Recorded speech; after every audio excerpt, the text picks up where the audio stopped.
Hello, everyone, and welcome to Tiger Talk. Stay with us. We're going to talk Fort Hays State football with head coach Chris Brown, and it all begins right after this.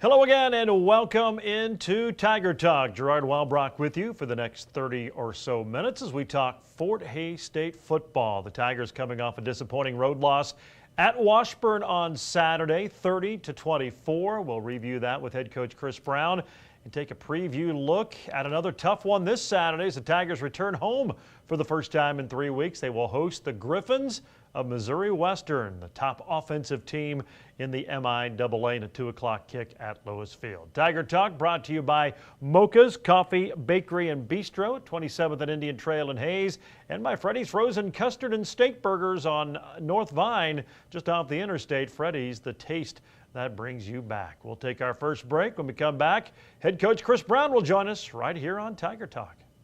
Around here, we believe in local values like hard work, family time, or a fair price on reliable internet from a local company. That's why Eagle Communications delivers great local values, like a range of internet options to fit your family's needs. Fast and consistent enough to power everyone's devices at once. All at reasonable prices we're proud to offer our friends and neighbors. Ready for better internet? Give us a call or visit eaglecom.net and discover our local values today. Welcome back into Tiger Talk. Gerard Weilbrock, head football coach Chris Brown. The program brought to you by Mocha's Coffee, Bakery, and Bistro and Freddy's Frozen Custard and Steak Burgers, where they're celebrating the return of their fall classic, Freddy's Pumpkin Pie Concrete. Fresh and creamy frozen custard blended with a whole slice of rich pumpkin pie, crust and all, topped with whipped cream and sprinkled with cinnamon. Only at Freddy's Frozen Custard and Steak Burgers, North Vine in Hays, the taste that brings you back. Unfortunately, a rough day on Saturday in Topeka for Fort Hays State. They fall 30-24 to Washburn, and a rough start, down 20-0 early in the second quarter. It just proved to be too much to overcome on the road. It was. We didn't come out and play very well at all that first quarter, and and a half of the second. If it went wrong, it went wrong. We just had a lot of things happen to us that went wrong. Fake field goal for a touchdown. Fumble recovery in the end zone for a touchdown, punt return for a touchdown, and you get down 20-0 against a good football team. It's going to be hard to come back. The sad thing is, we only gave up 10 points defensively, and we lose that ball game 30-24. I mean, it's hard to take in, and it's we'll find a way to get through it, but we have to go back to work and figure out who we are and what we want to do to get better. As bad as that start was, you still had a chance. I mean, you lose it by 6 and ample of opportunities that kind of slipped away on the offensive side. You still had a very good chance despite the 20-0 setback to win that game. We did, just going into the half, they tried to fake a punt, we got the ball right back, and then it's 4th and 1, and the wind was just strong enough. We didn't know if Brandon quite had the leg yet for that, so we opted to go for it on 4th and 1. We have an errant snap that just kills that whole drive, and it just seemed like one thing after another. I mean, it just seemed like it just kept steamrolling over us of just making bad mistakes and bad miscues and just not making plays, and that cost us a ball game. Special teams was big. It is every week, and you've been, for the most part, pretty good. A few letdowns here and there, but Saturday, obviously the fake punt for a fake field goal for a score, a long kick return set up a field goal, and then obviously the punt return, maybe the play of the game in the second half, which gave them their only second half touchdown, all big. It's tough. It's just, if we just do our job, do what we're taught to do, we're in position to take away that fake field goal. Our corner's going to roll up for the block, our bandit's going to roll up and take the wing, and if he just rolls up and takes the wing, he takes away that gap where they ran through. And the same thing with the punt return for a touchdown right after the half. If we kick the ball where we're supposed to go, because our guys that are covering are expecting the ball to be in this certain area, and we kick it to the opposite side of the field, that just changes all of our cover lanes, and that got us as well. And then times even with Doyne, thinking he made the play on the guy, and he wasn't even close to making the play and thought he did, and the guy kept running for the touchdown. I mean, it's just simple little things like that, stupid mistakes on our part, just not doing our job. But, I guess we got to do a better job of coaching them. I'm going to take some blame for this as well, and I got to do a better job of getting these guys coached up, ready to play, and making sure they know exactly what they're supposed to do in each situation. Defensively, at Pittsburg State, I know you weren't happy. You gave up 41 points, a lot of yards. You mentioned the one play they scored the touchdown on in that first half. Other than that, pretty good job. You hold them to 72 yards in the second half. Defense really played pretty well. They did play well, except for a few plays here and there. We eliminate those few plays. We might still be able to win that ball game, but we just got to do a better job of our kids tuning into what we're doing, understanding what we're doing, executing the call, and playing to the whistle. And don't assume you made the play when you haven't made any plays yet. So we got to make sure that we do things right. But we had opportunities to win that game, and we just didn't get it done. Tigers fall short, 30-24 in Topeka. We'll talk more about the game when we return. Tiger Talk brought to you by Mocha's Coffee Bakery and Bistro and Freddy's Frozen Custard. And we're back with more right after this. The year 1948, we said goodbye to the Babe. Truman upset Dewey, and KAYS AM signs on the air. Flash forward to 2016. This year we said goodbye to Prince. We find out if it will be Hillary or Trump, and KAYS FM signs on the air. 1400 AM KAYS, now also on 94.3 FM. It's Hayes' greatest hits. KAYS, sounding great since 1948. Welcome back to Tiger Talk. Gerard Wellbrock, head football coach Chris Brown. It's brought to you by Freddy's Frozen Custard and Steak Burgers and by Mocha's Coffee Bakery and Bistro. You can start your day off right with a hot coffee or a breakfast from Mocha's. Stop by for lunch, and even later throughout the day, they've got something for every meal. Mocha's Coffee Bakery and Bistro. Go through the drive-thru on your way to work. They're at 27th and Indian Trail in Hayes. 30-24, Fort Hays State falling to the Washburn Ichabods Saturday at Yager Stadium in Topeka, and they really kind of set the tone. They got the ball to start the game, and you knew they were going to try to run the ball at you. Boy, they really established that in that first possession. I think they threw it 2 or 3 times, not a whole lot, mainly on the ground, and kind of set the tone for the ball game. Yeah, and we knew that going in. We knew they were going to be a physical team up front. They're going to try to run the ball on us, establish their run game, and then try to get some play actions as well for some deep balls. And we knew that going in. I felt like we did stop them. Then we gave it that fake field goal for a touchdown, which just kind of gave them a lot of momentum. They went back down, drove it right back down the field again. But then we caused a turnover down there in the red zone. Balls on the 2-yard line, and then fumbled the ball in the end zone. I just wish in that situation, instead of trying to kick it out of the end zone, just fall on it, take the safety instead of giving up 6 points. But those are learning situations as well. You try to teach those kids that, but kids panic in certain situations too, and it just didn't work out for us. You mentioned getting a stop. They moved the ball, and then you kind of hunkered down, forced them into a 4th down, kind of the same position of the field where you decided to go for it because of the wind. The wind was obviously a big factor in that game and probably aided a lot in their decision to fake it. And as you said, a breakdown there, but you had a feel that maybe something funny was up on that play.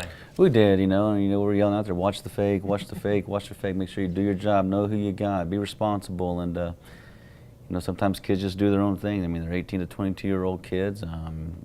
Sometimes they think they know exactly what they're doing, and we try to coach them and teach them as well, but they just got to start listening to what we're teaching them and understand what they're doing and just do their assignment. But we'll have guys in position if they just do their job, but we just do our job. 3 and out then on your first possession, which is kind of the perfect storm. Unfortunately, you needed to get something positive going, but then get a stop, and then you kind of talked about it.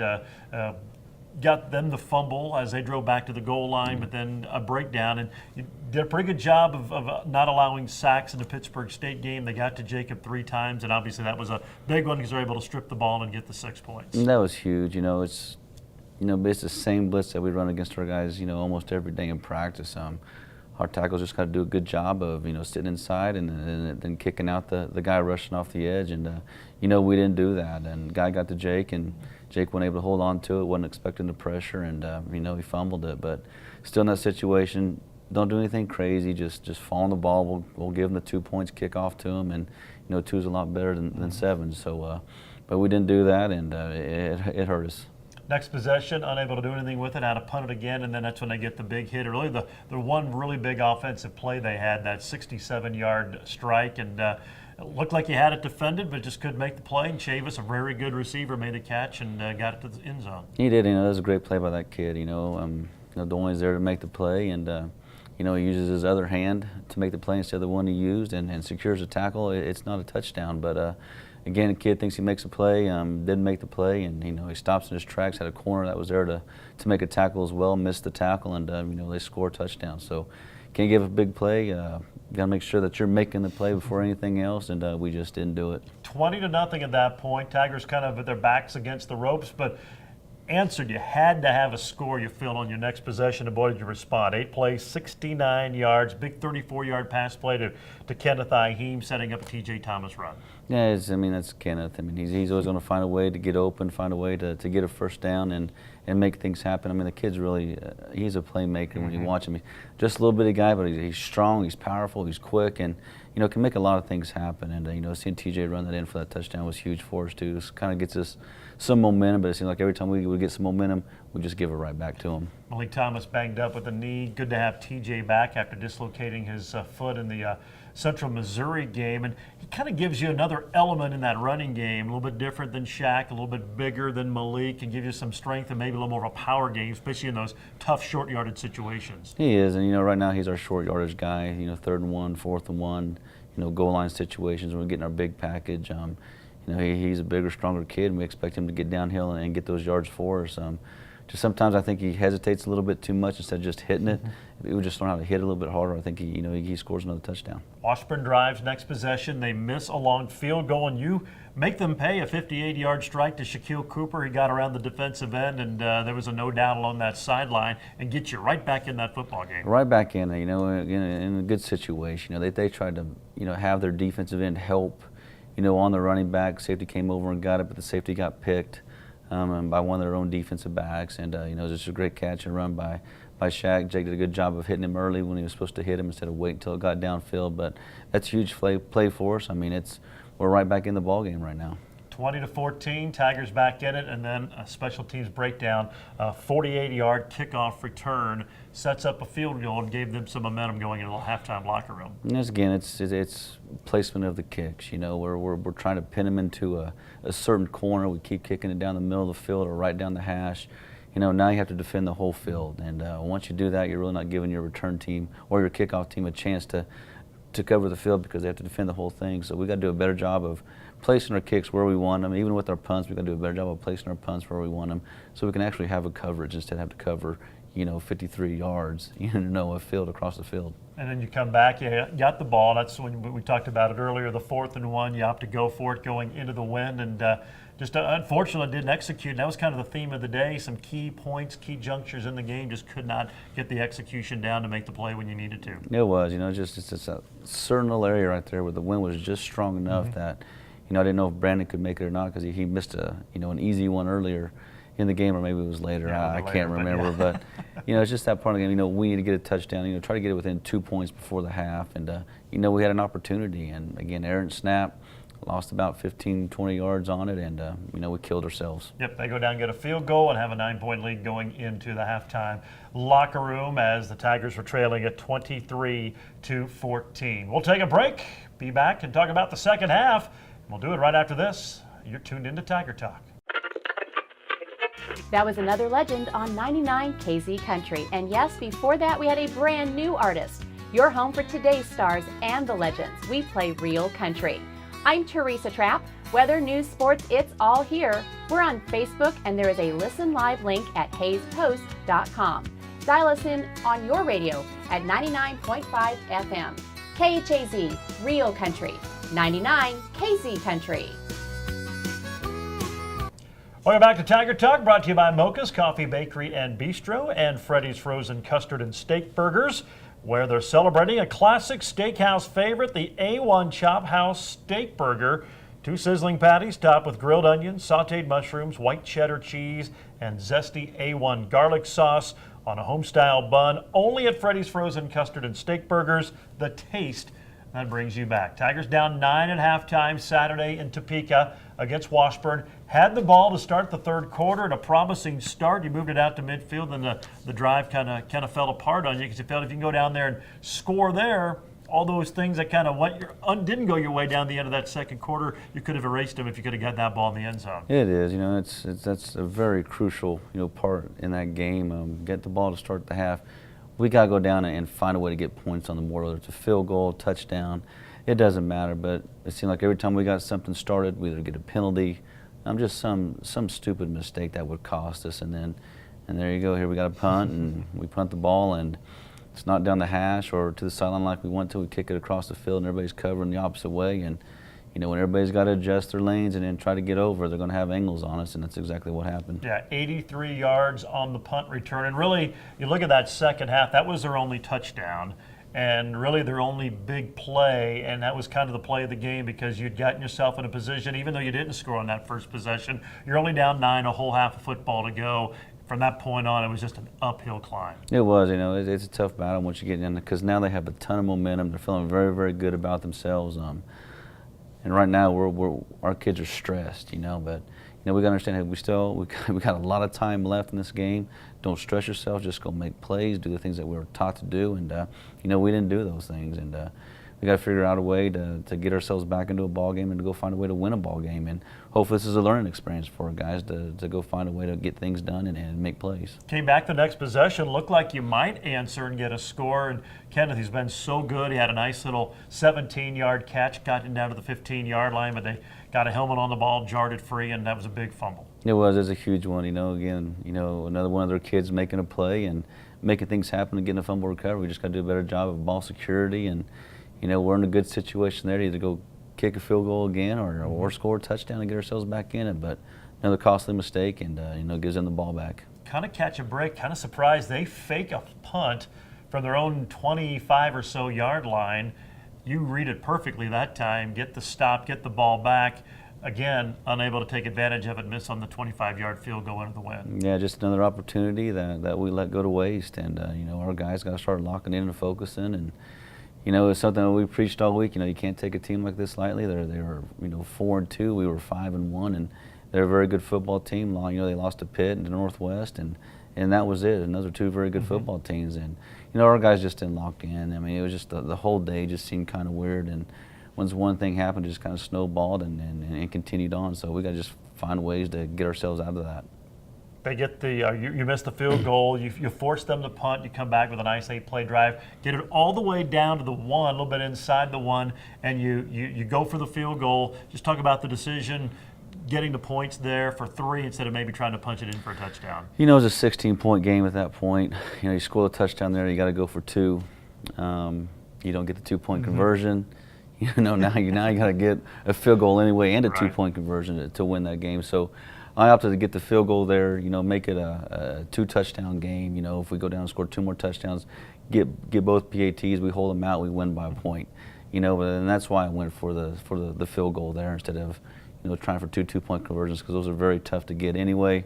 I know touchdowns were tough for us to get in this game as well, but I think in that situation it was best for us just to kick the field goal to at least give us a chance of not have to do the 2-point plays. And when the defense was playing, they did the job. You got the ball back. Unfortunately, the next possession, Jacob threw into coverage a little bit, and Hyman, who's having a great year, made an interception on him. He was. It's a play that we ran at him a couple times, and Hyman read it perfect this time. Jake just didn't see him. We probably should have dumped it down to the inside receiver, but he did try to hit Bieberly in that open area where he's been hitting him the last couple plays. But Hyman did a good job reading it, getting the pick, and kind of shutting down our offense there. You mentioned Lane Bieberly. Tyler Bacon goes down on a hard hit, and he had to fill in, and he made some nice catches out there, had to return some punts, had a couple of good punt returns for you as well. Nice to see a freshman step up in a pressure situation like that and come through. It is, and a lot of our freshmen are stepping up. Bieberly stepping up, A.J. Cooper, Matt Windelberger, Andrew J. I mean, we got, you look at it across the board. I mean, you got Tigner, who's a redshirt freshman, and we're very, very young across the board offensively and defensively, and it's our young kids are really making some plays right now and making some things happen. we need to get our seniors to start stepping up and doing the same thing and making things happen for us. Still down 13, you march it down. J.J. Lewis caps a long drive with a touchdown. Good to see him. I think he's got 5 or 6 catches in his career, and 2 of them have been for scores. That was a big one, and gave you at least a chance there late in the game. It was, and it's something that we saw. Coach Vigil saw it in the box, and they knew that they'd all attack the back going to the flare route, and then they did. And J.J. was sitting in the end zone, all by himself. Good job of catching the ball, scoring a touchdown, and give us a chance to kick an onside and hopefully get the ball back and win. But it didn't happen for us. Yeah, you had to kick the onside. Kind of interesting. You put both kickers out there and tried to I guess, confuse them a little bit. And not a bad attempt, but just didn't get that high bounce like you need to have a chance to recover. Didn't get the high bounce. It bounced right into the kid's hands, and it was an easy, catch for him. But those things happen. It's hard to get that bounce, and you got to get it just right, and it didn't happen for us. The Tigers come up empty, 30-24, disappointing end on Saturday, but have to have a short memory and put it behind them because another tough one, as it is every week, but Missouri Western coming to town on Saturday afternoon, and we'll talk about the Griffins and the Tigers when we return for our final segment of Tiger Talk right after this. Ready to discover something new? The next time you're in your car, tune your radio to 94.3 FM. It's here. It's Hayes' greatest hits. Love it. On 1400 KAYS and 94.3 FM. Do you believe in love? Story days. Well, 94.3 FM, KAYS. Go ahead, check us out.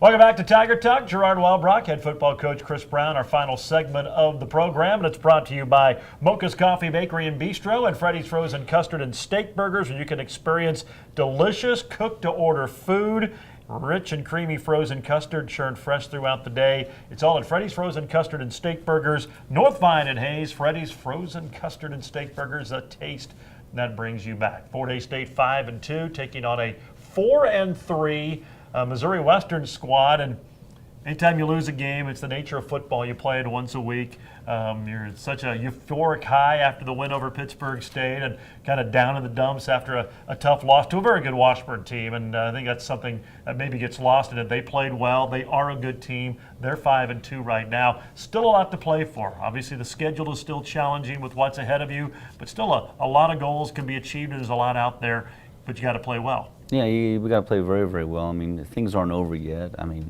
the good thing is now we're playing teams that have a winning record, so that really helps us in the strength of schedule part of getting into the playoffs. We got Mo West, who's got a winning record, Emporia is a winning record, Northwest is a winning record, and those teams are going to help us if we can beat them. To still have a chance to get into the playoffs, which I think we can if we play to our potential.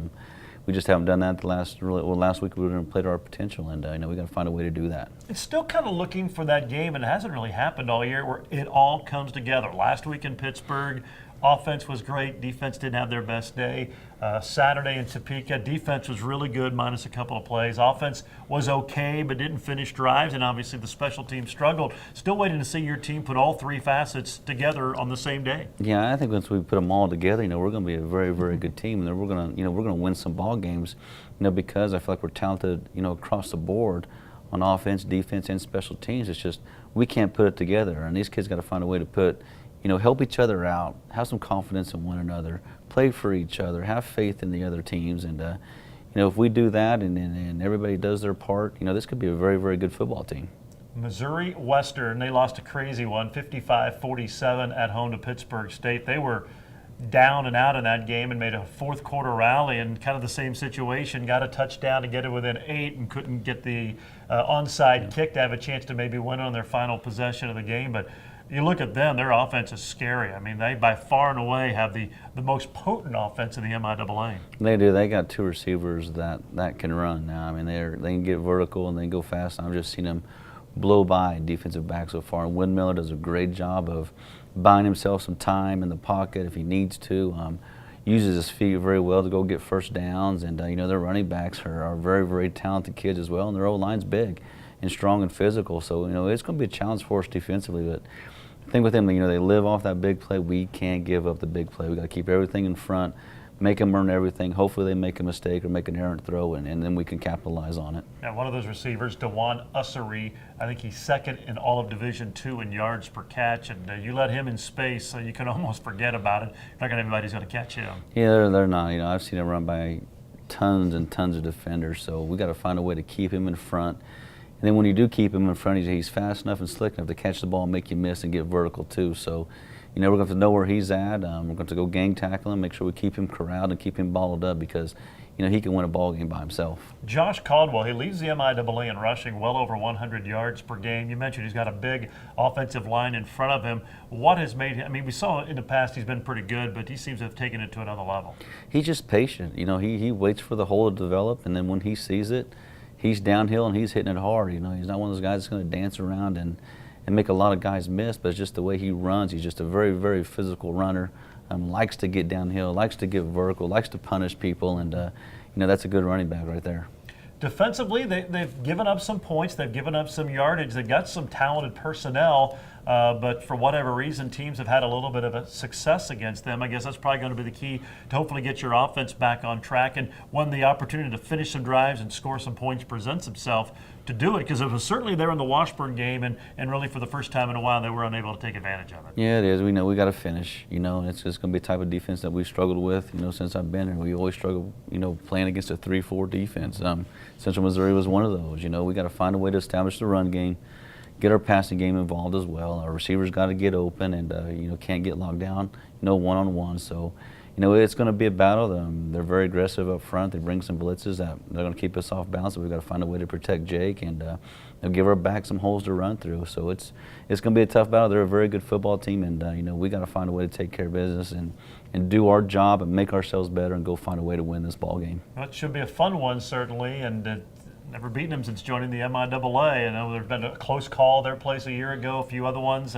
Be nice to put that streak to bed and get things back on track and a good feeling once again. It is, you know, because right now, I mean, after the high and now it's such a low, hopefully I can find a medium right here and get back to work this week, and our kids can do the same thing. And that's just going back to work and taking care of business, really locking into what we're supposed to do fundamentally and scheme-wise. And if we can do that, you know, I think we'll be okay, but it's just going to be a tough battle. They're a good football team. They're big, strong, and physical, and you know, we got to be up to the challenge. So in other words, you're just like any other MIAA team. You better bring it if you want to win. You better bring it if you want to win. And there's no weeks off, and you know, I do feel like we kind of took a week off last week. Even though Washburn's a very good football team, it's a team I thought we should have beat, and we just didn't show up. And we better show up this week.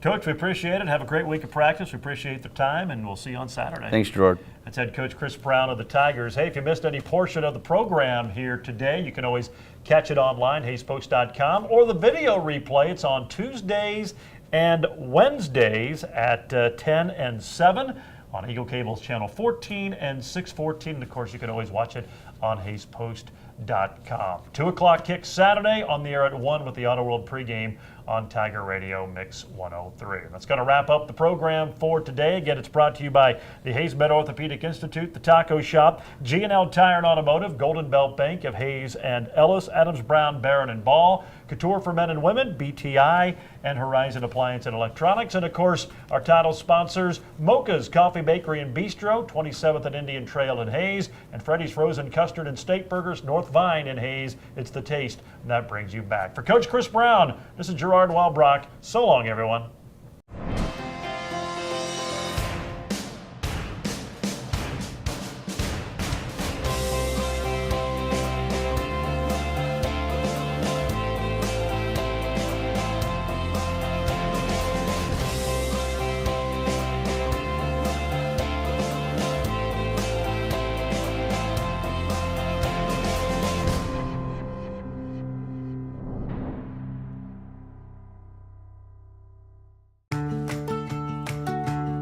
We get it. You work hard and play hard. Internet should be the last thing slowing you down. Eagle Communications gives you the speed you need so you can play hard and save cash. For a limited time, get 30 meg for $30 or 50 meg for $50 so you can work, play, and save. Call us at 877-61-EAGLE today.